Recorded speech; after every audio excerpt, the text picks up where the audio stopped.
I've been active my whole life.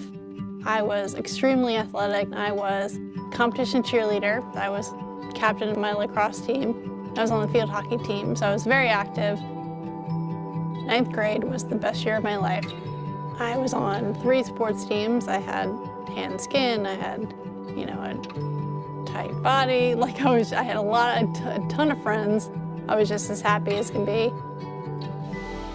That was one of the best years of my life that I remember. When I was about 1 week away from the sophomore year of high school, I was going on the last vacation of the summer to Lake Gaston with 3 of my friends, and we were riding on 2 jet skis on the last day of vacation. The driver of the other jet ski, the guy I had a big crush on, and he ran up into and on top of my jet ski. My new friend, Mark, fell forward and died on impact. And I was hit in the head and the spinal cord. So it gave me a traumatic brain injury and a spinal cord injury. I was not supposed to live past the first hour, the first day. And they said I was gonna live, but I wasn't gonna be able to talk or swallow or breathe on my own, or I would be a vegetable, and I just wouldn't be able to. There was a whole list of things they said I wasn't gonna be able to do. I woke up around October on Halloween. My parents were already so deep into solutions for me. I never really had time to go through a grieving process. I was told, you have 1 month in this hospital and then we're gonna go, so you better get yourself in the best shape so that we can get out of here. So I kind of had my mind set on that goal, so it never really sunk in for me that much until I went back to high school, my sophomore year of high school, and the reality of what I can and can't do.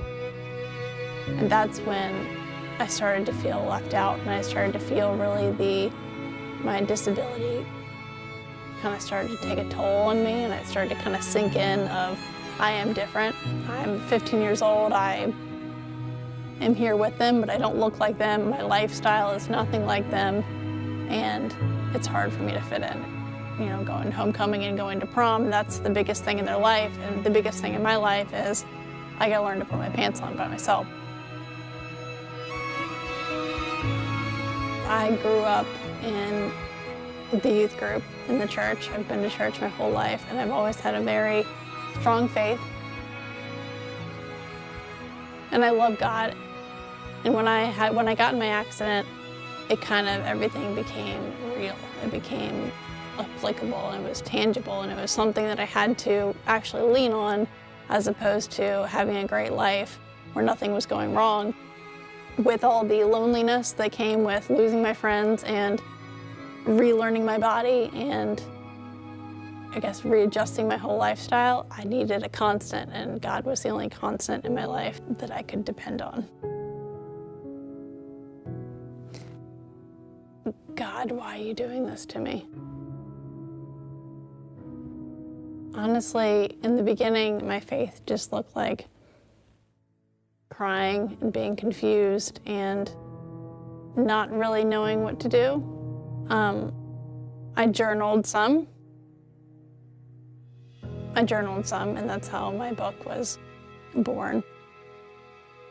My faith, it really showed itself in my parents, my whole family. Talking to my mom, for example, about something that I'm going through or something that I'm struggling with, and she just reminds me, in short, this is the plan. This is what the alternative of your accident, you were supposed to die and not talk and swallow and all that stuff, not even be able to breathe on my own, is so incredible that you have so much to be thankful for. And when I was in the disabled community and I was around people, also in wheelchairs, I'm working as hard as I am to move my feet, but someone on the mat right next to me is doing equally as hard of work, maybe even more, just to move their fingers. And I realized that I may be paralyzed and I may not be able to walk, but I feel like I have the best of my situation because I have so much, and I have my mind and my upper body, and I can do things versus people who can't do a lot of stuff that I can do. I have seen God acting in my accident.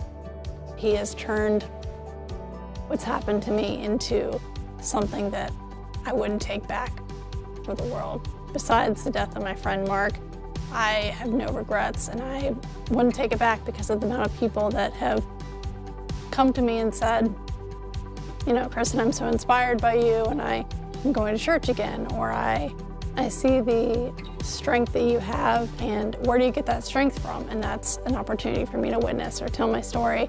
I have a new perspective that is so important to me because I look at life completely differently because I've lost a friend and I've, you know, been through everything that I've been through, and so I have such a different perspective on life that is so valuable and that I wouldn't trade that for anything.